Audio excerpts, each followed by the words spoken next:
Hey guys, me again. And here we're gonna do, Sonic the Hedgehog Creepypasta. And here we go. As a child, this is what it says, exactly. As a child, I really loved playing Sonic the Hedgehog games on the Sega Mega Drive. Sadly, when a nostalgia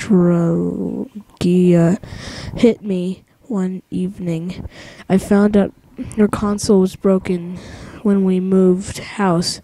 When we moved house, meaning my mom threw out all of the old games. So I decided to search eBay for a pre-owned Mega Drive. I stumbled across one at a rather cheap price of £6, including delivery. The description claimed it also came with Sonic 1. Yet on closer inspection, the cartridge paper seemed to have been torn off, with the label crudely placed on the front, written in scrawled script. I thought nothing of it and decided to bid on it. Weirdly, despite it having day to go, I immediately won the item. I proceeded to payment, left feedback, and it arrived within 3 days. The Mega Drive was surprisingly in good condition. For the price, almost brand new sans, smuggled fingerprints. I blew into the labeled cartridge. Old habits die hard, you see, and inserted it into the cartridge slot. The TV screen flickered on.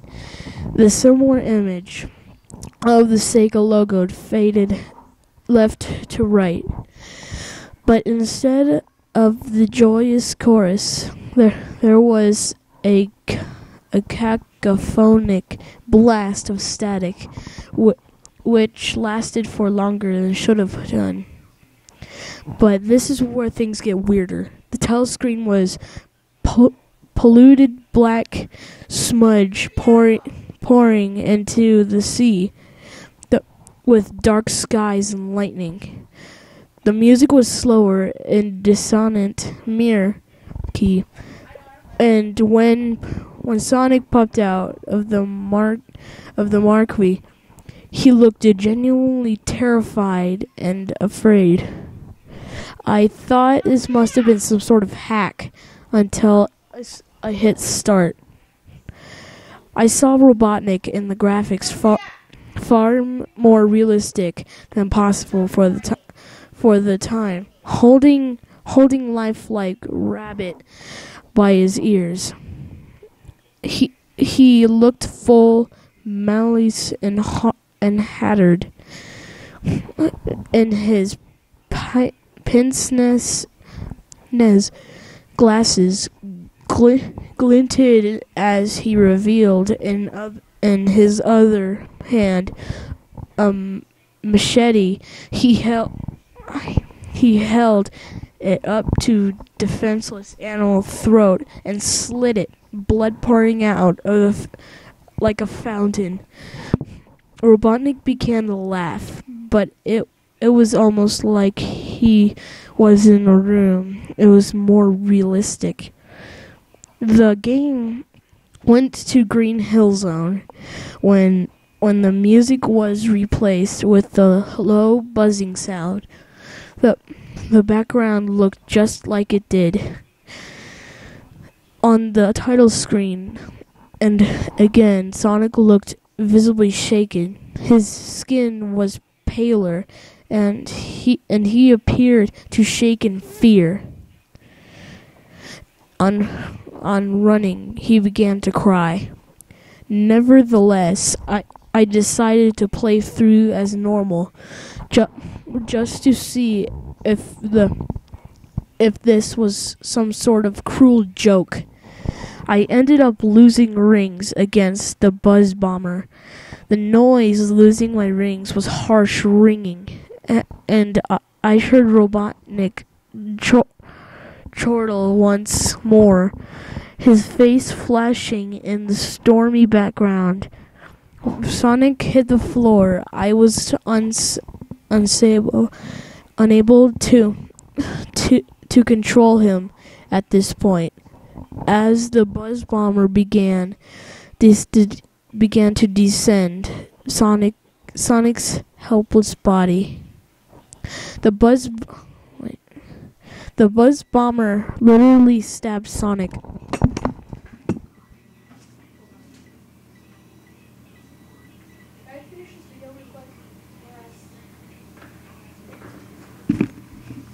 Sorry about that. Let's go finish this video real quick. It's almost done. The buzz bomber literally stabbed Sonic, and all you could hear was tortured screams. I couldn't take my eyes off the crudely animated spirits of Sonic writhing in the pain as the buzz bomber rammed into him. This went on for a good 30 seconds before the buzz bomber flew off, leaving bloodied Sonic corpse behind him. The screams subsided as the screen faded black. Wait a minute. Sorry, I lost my place.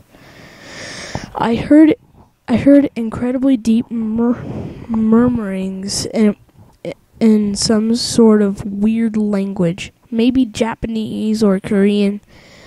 Again, the hyper-realistic Dr. Robotnik faded into the view again, but this time he was holding even more realistic Sonic by the head. Sonic was crying, begging for mercy. Sheer terror in his eyes. But this time, Dr. Robotnik didn't have a knife. He literally broke Sonic's neck. The sound reverberating, and he was treated to the sight of Robotnik kicking the defenseless corpse of Sonic of the Hedgehog around. Blood flying everywhere, Sonic's spines breaking off, while all the times this distorted sounds of Robotnik's laughter and Sonic's screaming played. A message appeared in Japanese with selection, yes or no. I chose yes, somehow driven to continue. I appeared back in Green Hill Zone. But this time there were graves where the totem poles were. Sonic was even more afraid, looking directly at the screen as if he was begging me not to continue, but I felt I had to. I continued through the game of which